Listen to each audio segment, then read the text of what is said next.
সুপ্রিয় দর্শক, বাংলাদেশ টেলিভিশনের নিয়মিত আয়োজন নিপীড়নের স্মৃতি অনুষ্ঠানে আপনাদের সবাইকে স্বাগত জানাচ্ছি। আপনাদের সঙ্গে আছে আমি সাইদ খান। মোহাম্মদ বিল্লাল হোসেন রাজধানী ঢাকার কলাবাগানের একজন ব্যবসায়ী। 2016 সালের 10 অক্টোবর তাকে গুম করা হয়। 32 দিন আয়নাঘরে থেকে তারপর ছাড়া পান। এখন তিনি গুমের শিকার পরিবারগুলোর পাশে থেকে আইনি লড়াই চালিয়ে যাচ্ছেন।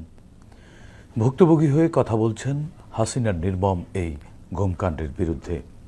অনুষ্ঠানে আজকে তিনি আমাদের অতিথি। তার মুখ থেকেই শুনব কি ঘটেছিল সেই দিন, কেনই বা তাকে গুম হতে হলো। বিল্লাল, আপনাকে স্বাগত জানাচ্ছি। দর্শক, এছাড়াও অনুষ্ঠানে উপস্থিত রয়েছেন নারায়ণগঞ্জ জেলা ছাত্রদলের সাবেক সিনিয়র সহসভাপতি সুলতান মাহমুদ নিপু।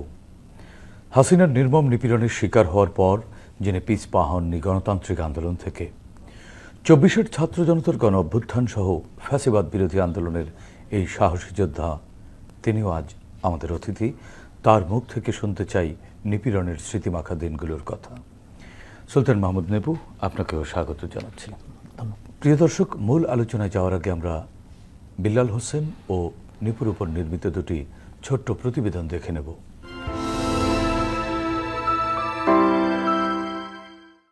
সুলতান মাহমুদ নিপু। তার বাবার নাম আব্দুল কাদির ও মায়ের নাম নাজমা বেগম। নারায়ণগঞ্জের রূপগঞ্জ উপজেলার দাউদপুর ইউনিয়নের বেলদি গ্রামে তাদের বাড়ি। নিপু স্থানীয় বেলদি দারুল হাদিস আলিয়া মাদ্রাসা থেকে যথাক্রমে দাখিল, আলিম ও ফাজিল পাশ করেন। বর্তমানে তিনি সাউথ ইস্ট ইউনিভার্সিটিতে MBA অধ্যয়নরত। পরিবার থেকেই জাতীয়তাবাদী রাজনীতির দীক্ষা নেন নিপু। তারপর জড়িয়ে পড়েন ছাত্রদলের রাজনীতিতে। সর্বশেষ তিনি ছিলেন জাতীয়তাবাদী ছাত্রদল রূপগঞ্জ উপজেলা শাখার আহ্বায়ক।